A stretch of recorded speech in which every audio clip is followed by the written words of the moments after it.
And then how do you plan or organize offer testing? Okay, great. That's definitely inside of research. So, one, I get the first things first, I get the break-even ROAS. I understand like where our break-even ROAS is. Um, and I definitely do suggest being near 1.4 or launching with a 1.5 break-even ROAS. And then from there, if we're not there, then we do have to be creative with average order value or increase our pricing. That could also be difficult. So that's a hard thing. But let me actually see your question again. How do I plan and organize the offer testing? So really how I plan for it is I start to see like what other assets we have. I like to sell air a lot. So what I mean by air is like things that don't cost me anything. So whether if it's VIP access, yeah, or an you get, ebook or like a meal prep or something valuable that is free of cost. It doesn't cost us anything as the company to give it to them. Or if it's slower shipping or if it's faster shipping.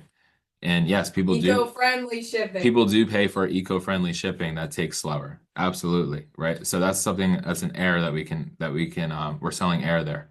So people do pay for that. And you also inside the Shopify checkout, you have real estate where you can name your shipping options. Okay. So get really strategic with how you're naming your shipping options. If it's USPS, for example, then don't necessarily name it that. You own what you name it. So you can name it whatever you want to name it. Um, but anyway, I kind of want to sell. Yeah, I do focus on the average order value a lot. The break-even ROAS is very important because that kind of determines your target ROAS number and that you want in the ad account.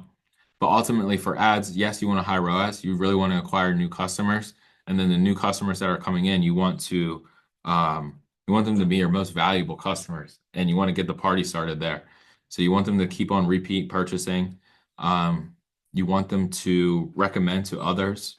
You want UGC out of them. Your first customers are so important to you. Yeah, when we test it, we actually test it with like separate landing pages and separate backend products, depending on how, like the backend of the Shopify, like what your person can do. But normally we make them their own backend products, their own pages, you split test through the actual ad, and then you can find the winner there.